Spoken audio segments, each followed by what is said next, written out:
Hii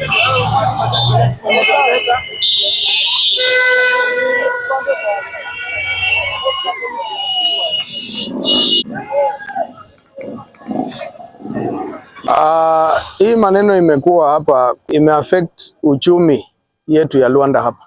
Ukiangalia barabara yetu ya main road ya highway ilikuwa imefungwa. Vijana wamefunga yote, wamewasha moto. Kwa hivyo tumepoteza pakubwa sana.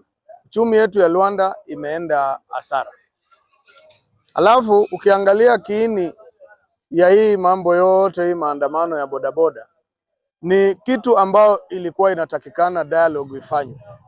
A dialogue ingefanywa between security operators wetu, watu ya bodaboda na hata wafanyabiashara na stakeholders wa Luanda. Waambiwe, kwa sababu tumeenda kwa polisi, wametuambia ni crackdown ya bodaboda zote katika hii kaunti yetu ya Vihiga, ambao hatukatai kwa sababu kuna pikipiki zinaibiwa, kuna mambo inafanywa ya uhalifu, lakini kulikuwa suppose kukuwe na kitu inaitwa uelewano kati ya sekta ya bodaboda, sekta ya wafanyabiashara na sekta ya stakeholders hapa.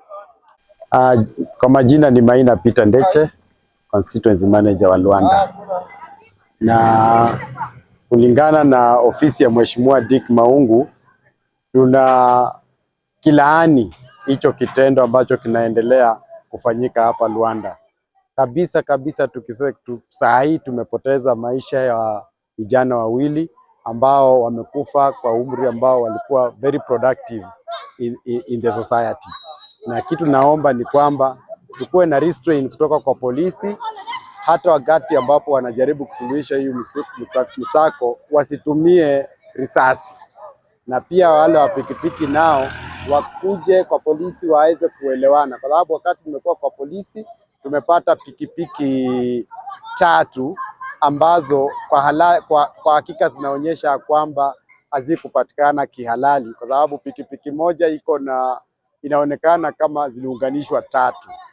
Na pia naomba ya kwamba wale ambao pikipiki zao zimeshikwa, baada ya kujadiliana na polisi wameweza kuachilia pikipiki 4 ambazo wanasema wenyewe wakuje wachukue. Kitu ya mwisho ambacho naomba ni kwamba viongozi wengine wa Luanda waweze kuja pamoja, tushirikiane ili kusuluhisha hili janga.